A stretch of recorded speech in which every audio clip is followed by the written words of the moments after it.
back to another episode of The Last Word with Arty. Week 4 action coming up.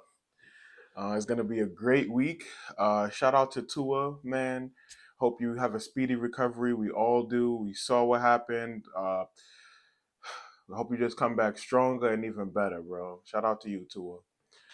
All right, so first action of the week was Dolphins Bengals. Um, this was the Thursday game. We got this one wrong. We thought the Dolphins would win, but obviously, with what happened to Tua, they ended up losing 27-15. Um, the Bengals didn't look good at all to me. I think the Bengals might end up being one of the worst teams in the league after it's all said and done. They just didn't look good. If the Dolphins had any other quarterback, they would have blown the Bengals out. The Bengals had such a hard time scoring throughout most of the game before Teddy Bridgewater threw that interception. So good job by the Bengals, but I don't think that y'all are going to be a good team this year. Y'all might not even make the playoffs. All right. So the first game tomorrow is actually 9:30 in the morning Eastern time. Is Vikings Saints from London. Um, this one, there's not much fanfare, not much hype because the Vikings have underachieved a little bit ever since that first big game by Justin Jefferson. They've kind of looked like underachievers, and the Saints as well. The Saints look great under Sean Payton, but the defense and their schemes under this new system isn't as great as his. So we can't look at them and say, "Oh, they're this great team," when the system, it's not the same system. It's this new guy system, so the Saints don't even look the same. So I'm gonna go with the Vikings in this game, even though it's both two underwhelming teams. I think that the Vikings will be able to put up more points than the Saints.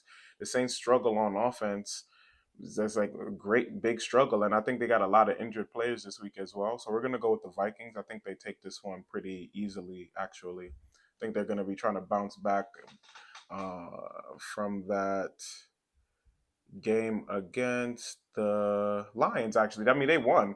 They won a game against the Lions, so it's not even to say they got to bounce back. They won 28-24. But I just feel like it's inconsistent football, and they're going to try to come out and at least play some consistent football. So I'll go with the Vikings on that one. Next game is Seahawks Lions. This is the 1 o'clock game. First 1 o'clock game we'll talk about here. Seahawks Lions. All season I'm gonna doubt the Seahawks. They don't have a quarterback. They don't have a culture. They don't have a system to get them some actual wins throughout the season. The Lions, on the other hand, starting to have an established culture. They fight. They're feisty. They're gritty. They make you earn every win. Or if you're gonna beat them, they make you earn it. They don't just give you the game. Of course, Jared Goff is the weak link, but they're better than everything that the Seahawks have going on. So we're gonna go with the Lions over the Seahawks on that one. Um, that's the first 1 o'clock game. Next 1 o'clock game is Jets Steelers. I think Zach Wilson makes his return this week. That's going to be interesting because he can't read a defense, and the Steelers got a decent defense. So this is going to be his first game. So he's going to be a little bit rusty. The coverage might be a little bit too much for him. The game might be a little bit too fast for him. So I think that Zach Wilson struggles, and the Steelers actually take this game against the Jets. Um, Not much to say about that. It's the Jets. Bears versus the Giants. I think the Giants take this game. They bounce back after that loss against the Cowboys. I think the Bears' struggles on offense are going to be very apparent in this game, with the Giants' defense kind of bullying Justin Fields. I also think that Daniel Jones took a great step forward in that last game. He took a huge step forward in terms of his pocket presence, his protection, his reading of the defense. I think Daniel Jones took a huge step forward in that last game, and that when it's time to face these Bears, I think this might be a bit of a show out game for Daniel Jones. Depends on the scheme. If they go pass first to get Saquon open late, then I think that it'll be a nice dynamic where Daniel Jones and Saquon carry us home, but Daniel Jones shows out a little bit. He's gonna have a good game off of what he was doing last week. So we got Giants winning this one over the Bears. Next 1 o'clock game is Titans Colts. Battle of the struggling teams, in my opinion. I believe they're both 1-2, if I'm not mistaken. Yeah, actually, the Indianapolis Colts are 1-1-1, so that says it all right there, and that goes into my pick. I'm gonna pick the Titans. The Titans have an actual team, an actual culture, an actual methodology of how they want to play. If you have Derrick Henry, you could start the game with the run, obviously, but you could also start the game with the short pass game or the play action game to open up the run later on. The way that the Giants kind of do right now, they start with the pass to open up the run. Tannehill and them can do that as well. I just don't think that the people believe in the Colts. I don't believe in the Colts at all. I think that the Colts are a dumpster fire and it's over for them, like I already said, since like week 2. So I'm going with the Titans. I think that they'll run the ball down their throat effectively and at least get some type of early passing game, early run game to pass game going on these Colts and get rid of them. Now I'm gonna do an upset of the week for me this week. It's gonna be this game here, Chargers versus Texans. I'm not really a fan of the Texans or the Chargers, really, but I think that the Texans are due a win, and they could. I mean, they're 0-2-1. They could easily lose, but I just don't. I think the Chargers may have some struggles, have more struggles than people are really realizing. Justin Herbert is great, and he'll definitely make more plays than Davis Mills, but I just think that the Texans have been battling, and every game that they've been in, they've been battling. They've just been losing by like one score or whatever the case is. They did lose to the Bears last week, which isn't a great sign for. I mean, they probably will lose the game against the Chargers, but you never know, right? And then they lost 9-6 against the Broncos. That was like, like you would think that the Broncos would have smoked them, but the Broncos only won by one score. So we'll see how they play against the Chargers. I think I got the Texans on upset alert. We'll just go with the Texans for this one. The next 1 o'clock game is Browns Falcons. Um, this one is cool. It's interesting. It's like two up and coming teams trying to like. I like the Falcons. I really like how the Falcons fight every day, and they have a nice running back threat as well. But I'm gonna go with the Browns dual running back threat, Chubbs and Hunt. You got you got Jacoby Brissett, who's a great game manager. He won't lose you the game. So we're gonna go with the Browns on this one. Browns over Falcons. I love the way the Falcons fight though. Their offense is gonna be something special in the future. But the Browns for today, we'll go with them. Commanders versus Cowboys. Definitely going to go with the Cowboys on this one. Their defense is going to put a lot of pressure on Carson Wentz, make him make a lot of mistakes. It doesn't take much to get Carson Wentz to make a lot of mistakes, and the Cowboys will definitely force him into a few, and they'll pressure him and they'll make it very uncomfortable for him throughout the game. I think Cooper Rush is better than everyone, including me, thought. He's a lot better than we thought. But I think it's a product. His success is a product of knowing the system so well. He's not a backup quarterback that came. This is not his first year there. This isn't his. This is might be his first time playing these, but he played in these games. But he's been standing on the sidelines watching this whole time. So it's like these moments are not too big for him, and he's had the benefit of saying, "Oh, what this is what I would have done in that situation, or this is what I would say in that situation, or this is how this other person should handle it. Dak specifically should have handled it in this situation." So he had the benefit of all of that to come in and now, play really well. So I think Cooper Rush leads the Cowboys. I think Cooper Rush does lead them on offense to a decent amount of points. Um, Decent amount meaning just like over 20 something, not anything too crazy. But I think the defense holds Commanders down. I don't. We'll see how the game plan goes. If Cooper Rush could throw a party, then this will be his coming out party. But I don't think he'll have much of a coming out party. The Commanders' defense isn't the greatest, but so it depends. I think maybe the Cowboys could really start to have him show out and start, as you thinking that the Cowboys going to be a more running team because this is their backup quarterback. He could show like, yo, I have the ability of a starter and start to launch and bomb it over people's heads. It depends on his game. Um, I wasn't a believer, but it does depend on his game. He does have really good control of that Cowboys offense. So if CD could make some catches early, then we might see Cooper Rush have a great game. So Cowboys win handily in this one. I think the defense holds the Commanders' point total really low. Jaguars Eagles is probably the game of the week besides Chiefs Bucks, but this game is a huge game, huge game. I wasn't sure who I was gonna go with this one because I'm worried about the Eagles' offensive line. I think from week 1 they cleaned a lot of stuff up. It hasn't looked as bad as it looked in week 1. So we got two top flight defenses going at each other. I think the offenses could struggle early. Trevor Lawrence struggles early regardless, and Jalen Hurts may struggle early as well against his Jaguars defense. The Jaguars defense is tough. They are tough. So I think it could end up being a low scoring game just off of the strength of the defenses. whoever defense like gets the most turnovers or for makes a big play, I think they're the ones that'll end up winning the game.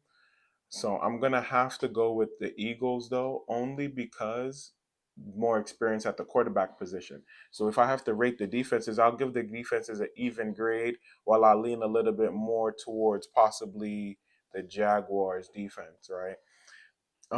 But in terms, so then if I grade the defense is a little bit equal, but then I come back and the quarterback is the great equalizer. The quarterback is Jalen Hurts, has a little bit more experience and better weapons than Trevor Lawrence. So with that being said, I think that the Eagles will be able to put up more points and or get the points in the spot that they need it, rather than the Jaguars. So whenever Trevor Lawrence needs to make a throw, needs to make a play, who is his receiver? Jalen Hurts, on the other hand, has two of those. So I think Jalen Hurts has the advantage. I'm going Eagles over Jaguars for that 1 o'clock game. Oh wow, there's really great games this week. Bills Ravens. That could be another big game. That's a huge game. Bills coming off that loss to the Dolphins. Ravens coming off that win over the Patriots. The Bills' loss said a lot. For you to have the ball that long and not win the game says a lot, man. That says a lot. And this ain't week one. This ain't week one. So, with that being said, I'm gonna go with the Ravens. I'm going with the Ravens. I think Lamar's on a "Let Me Prove It" tour, and he's gonna show everyone, and I think he's gonna show these Bills as well what's really going on. So I think the Ravens take it. I think people keep saying like, "Oh, Josh Allen's offense," right? Here's what I see with Josh Allen's offense. I see one receiver and one the bona fide receiver in Diggs and a bunch of other possibles. None of them scare me though. No one else on that team besides Diggs scares me. So as long as I'm aware that Davis could get behind me and play my defense to contain any deep shots from Davis, and I just play a good standard good defense, I should be able to contain Diggs and contain Davis as well. But then Josh Allen is going to be rushing and all that, so you're going to have a spy. It's going to be you're gonna have to have a decent defensive scheme because of Josh Allen's ability to run the ball. So that's gonna make it very tough. But you put a spy on them, and we'll see how it goes. But I don't think the Bills' offense is gonna look as great as the season kind of rolls on and rolls on. I think their offense may struggle a bit. Um, but we'll see. So the Ravens, though, I think that Lamar is pretty much in his groove. He knows exactly what he wants to do. He got a lot better with throwing the ball. I think the Ravens win this game for sure. So next game is Cardinals Panthers. This one to me is a no-brainer for the Cardinals. I think that they'll win handily. The Panthers don't have enough offense to deal with them because Baker is really awful, but the Cardinals don't have a good defense. Then you see the way Patrick Mahomes trounced them that first week. Baker is no Patrick Mahomes, but the Cardinals defense is just paper at this point. So there's not going to be any real reason to think that the Panthers won't be able to at least put up something, especially if you have Christian McCaffrey and at least Baker Mayfield back there to throw the ball around a little bit. So the Cardinals, I just think they'll have the Panthers defense though will make it tough on the Cardinals offense a little bit because the Cardinals don't have much besides Kyler. But I still think that overall the Cardinals just have a better team, better quarterback, and they'll just get the job done. So we're going with Cardinals on that one. Next game is Broncos Raiders. This one is going to be close. Now the Raiders haven't won a game. They need a win. They need to do something to win. From what I'm hearing, Derek Carr and Devontae Adams are there's a rift. There's a huge rift. I don't know if it's repairable, but I'm sure Adams just realizing the clear difference between him and Rodgers. Like, yo, boy, there's supposed to be there's a lot of timing when it comes to how you throw the ball.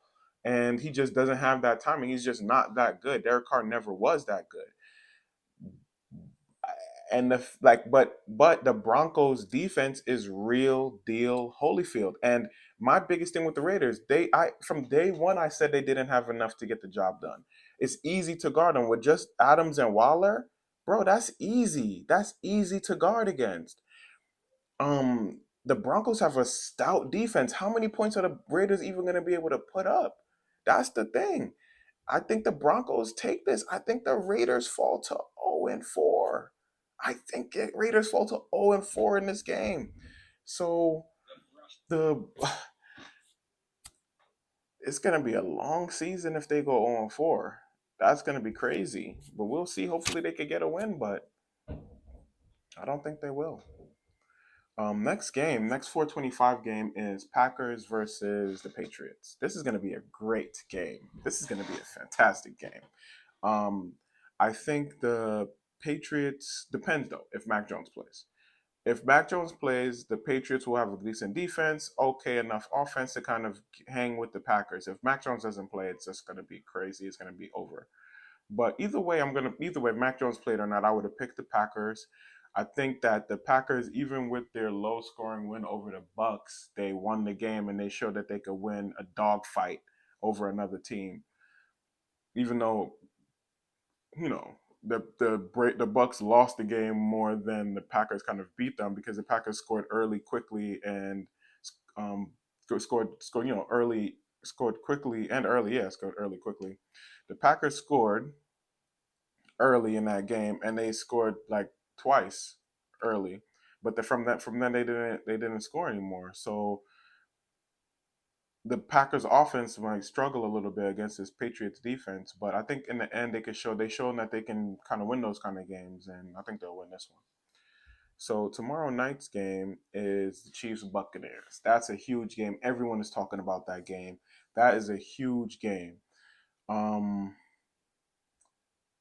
it's scary for the Chiefs because of that Buccaneers defense and their inability to really separate from their defenders. The receivers can't separate. They suck. Juju can make every catch over a pool and with his friends around, but like in the game, in an NFL game where it needs to actually matter, where none of the dancing and all of that matters, he could barely do anything. So it's like, bro, like these people be social media personalities as opposed to like, yo, do your job, bro. Like, what's your technique to get open? What's your work on your foot? You making TikToks and dancing? What's the footwork at? Because you're not getting open. You're not getting any separation.